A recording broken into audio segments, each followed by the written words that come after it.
인명구조기구 4가지가 있어요. 방방공인이거든요. 그래서 방열복, 방화복, 인공소생기, 공기호흡기 이렇게 4개가 있는데 관광호텔은 있지 않습니까? 이 4가지를 다 설치를 다 해야 돼. 다 해야 되고 그 다음에 인공소생기를 안 할 수 있는 건 병원은 안 해도 돼요. 병원에 원래 있으니까. 그래서 요거는 인공소생기가 없고요. 요 부분은 공기호흡기만 설치하는 겁니다. 공기호흡기만. 그래서 수용인원이 100명 이상인 영화상영관, 그 다음에 판매시설 중 대규모 점포, 그 다음에 지하역사, 지하상가, 그리고 이산화탄소 수화설비가 설치된 그 특정 소방 대상물의 가스실 앞에다 합니다. 가스실에 보면 이산화탄소가 있으면 그 앞에 공기호흡기가 있는지 봅니다. 예, 이것도 기준이 중요해요. 설치 기준은 별게 없는데 이 기준이 중요하니까 이 기준에서 많이 물어보니까 꼭 알고 가셔야 됩니다.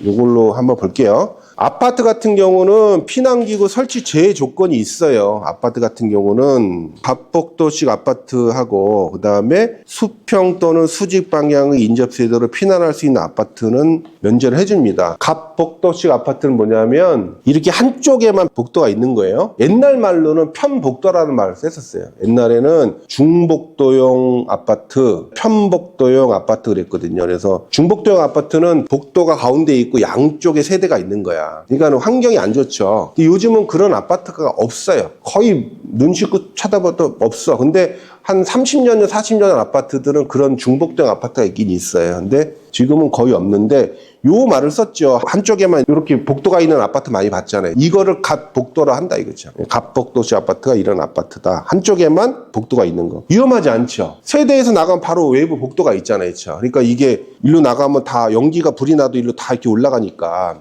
피난하는데 전혀 문제가 없잖아요. 그렇죠? 근데 지금은 여기다가 전부 다 샤시를 다 막아놔서 좀 그렇지만 원래는 샤시가 없잖아요. 그렇죠? 그러니까 그 위험하지 않다. 그래서 피난기구를 안 해도 된다 이거잖아요. 그렇죠?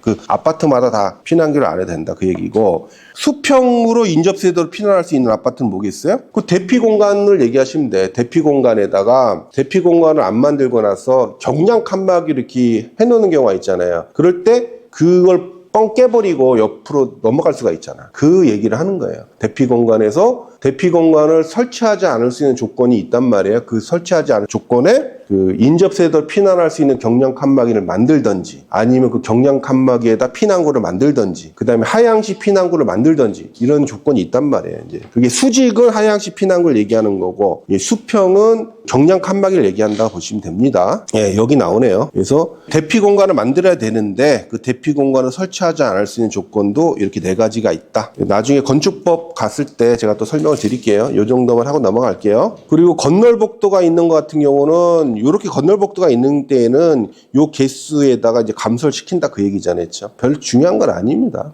굳이 이런 거 가지고 피난기구 막 계산해가지고 피난기구 막 감소 받을 것 같아요. 감소 안 받아요. 제가 저번에 소화기도 그런 얘기 했죠. 소화기도 위락시설은 30제곱미터마다 하고 뭐 또 50제곱미터마다 설치하는 거 있잖아요. 그 다음에 그 밖에는 100제곱미터잖아요. 50제곱미터는 어떻게 6개인가 있죠. 공직관 문 앞에 장의사가 와 있다 그래가지고 장례시설 공연장 50제곱미터다만 하고 나머지는 100제곱미터인데 그게 주요구조부가 내화구조고 불연제로 이런 걸 쓰게 되면 중불연제 이상 쓰게 되면 또 곱하기 2잖아요. 200제곱미터를 해주잖아요. 그걸로 계산 안 한다고 그랬죠. 보행거리로 계산 다 하다 보면 다 충족이 되니까 나중에는 다 충족이 된다고 그랬잖아요.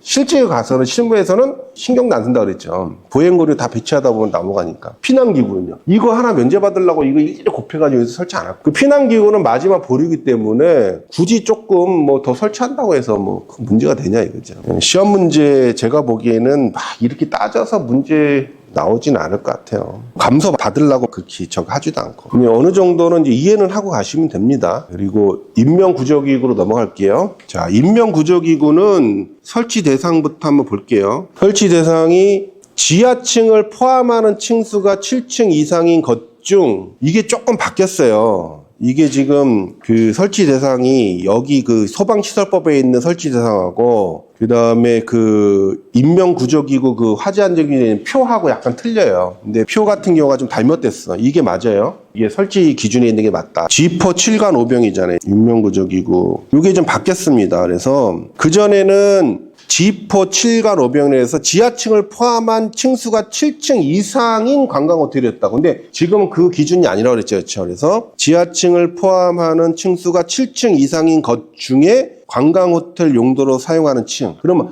한 개 층만이라도 관광호텔이 있으면은 그 층에 설치하라는 얘기잖아요.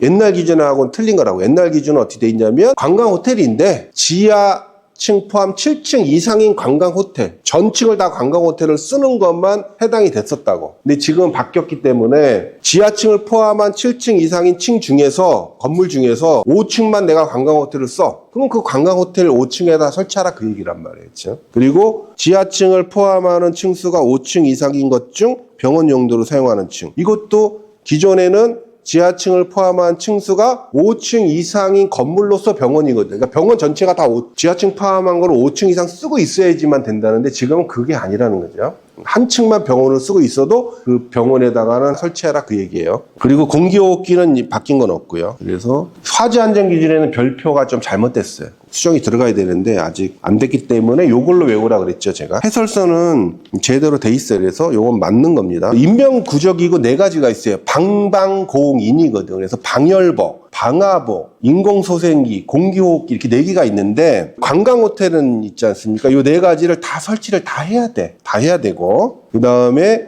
인공소생기를 안 할 수 있는 건 병원은 안 해도 돼요. 병원에 원래 있으니까. 그래서 요거는 인공소생기가 없고요. 요 부분은 공기호흡기만 설치하는 겁니다. 공기호흡기만. 그래서 수용인원이 100명 이상인 영화상영관, 그 다음에 판매시설 중 대규모 점포, 그 다음에 지하역사, 지하상가, 그리고 이산화탄소 수화설비가 설치된 그 특정 소방 대상물의 가스실 앞에다 합니다. 가스실에 보면 이산화탄소가 있으면 그 앞에 공기호흡기가 있는지 봅니다. 예. 이것도 기준이 중요해요. 설치 기준은 별게 없는데 이 기준이 중요하니까 기준에서 많이 물어보니까 꼭 알고 가셔야 됩니다. 그리고 인명구조기구 종류는 방방공인이라 했잖아요. 방방공인. 그래서 어떻게 생겼냐? 방열복은 이렇게 막 은색같이 이렇게 생긴 거예요. 이게 방열복이고 요거는 이제 소방관들이 많이 쓰는 게 방화복. 방열복과 방화복 차이는 구분하셔야 돼요. 그리고 공기호흡기 같은 경우는 매구 있잖아요. 요거. 요게 이제 공기호흡기고. 요 정도는 알고 가셔야 돼요. 잠깐 볼게요. 방열복이랑 고온의 복사열에 가까이 접근해 소방활동을 수행할 수 있는 내열 피복을 얘기합니다. 방화복이랑 화재 진압 등의 소방 활동을 수행할 수 있는 피복을 말한다. 약간 차이가 있습니다. 그리고 공기호흡기란 소화 활동 시에 화재로 인한 발생하는 유독가스 중에서 일정 시간 사용할 수 있도록 압축 공기식 개인 호흡 장비다. 인공소생기란 이제 심부전 상태인 사람이 인공호흡을 시켜서 환자를 보호하거나 구급하는 기구를 말한다. 화재 안전기 잠깐 볼게요. 화재 안전기에 가보면 두 번째, 여기서 요게 잘못됐다는 거예요. 표가 지금 화재 안전 기준에서는 지하층을 포함한 층수가 7층 이상인 관광호텔, 요게 안 바뀌었다는 거예요. 요게 지금 법이 바뀌었는데, 소방시설법에서 대상이 바뀌었는데 이게 지금 틀렸다. 그 얘기입니다. 구분을 하실 수 있죠. 아까 그거하고 이거하고는 다른 개념이에요. 이거는 관광호텔이 7층 이상 다 써야 된다는 얘기잖아요. 지하층 포함한. 아까 그거는 7층 이상 중에서 한 개 층만 써도 된다. 그 얘기잖아요. 한 개 층만 써도 거기다 해라 그거잖아요. 그래서 이것도 엄밀히 말하면 이것도 기존에는 전체가 다 관광호텔이면 그냥 2개만 있으면 됐잖아요. 그쵸? 이것도 사실 잘못된 거죠. 이것도 층당 2개가 맞는다고 봐요. 제가 보기엔 층당. 지금은 바뀌지 않았기 때문에 뭐라고 말할 수는 없지만 아까 그 대상으로 보면 한 개 층에 관광호텔이 딱 쓰고 있으면 2개는 해야 되잖아. 그 층에 2개를 해야 되잖아. 그러면 만약에 2개 층을 쓰고 있으면 관광호텔이 2개 층을 쓰고 있으면 층당 2개를 하는 게 맞지 않냐 보는 거예요. 뭐라고 제가 100% 얘기는 못해요. 아직 바뀌지 않았으니까. 근데 아까는 다 층으로 따졌기 때문에 이것도 아마 층당 2개로 바뀌지 않을까 저는 조심 생각하는 겁니다. 나머지는 다 층당 2개예요. 요 공기호흡기는 층당 2개. 예.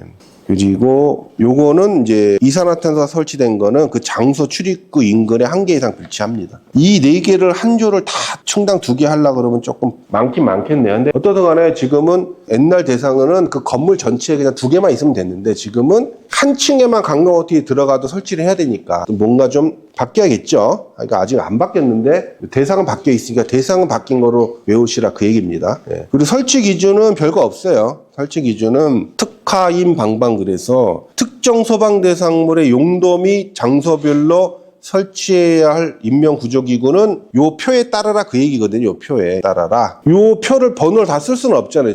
그냥 표에 따라 설치할 것 이래도 되고 뭐 기준에 따라 설치할 것 이렇게 상관없어요. 예.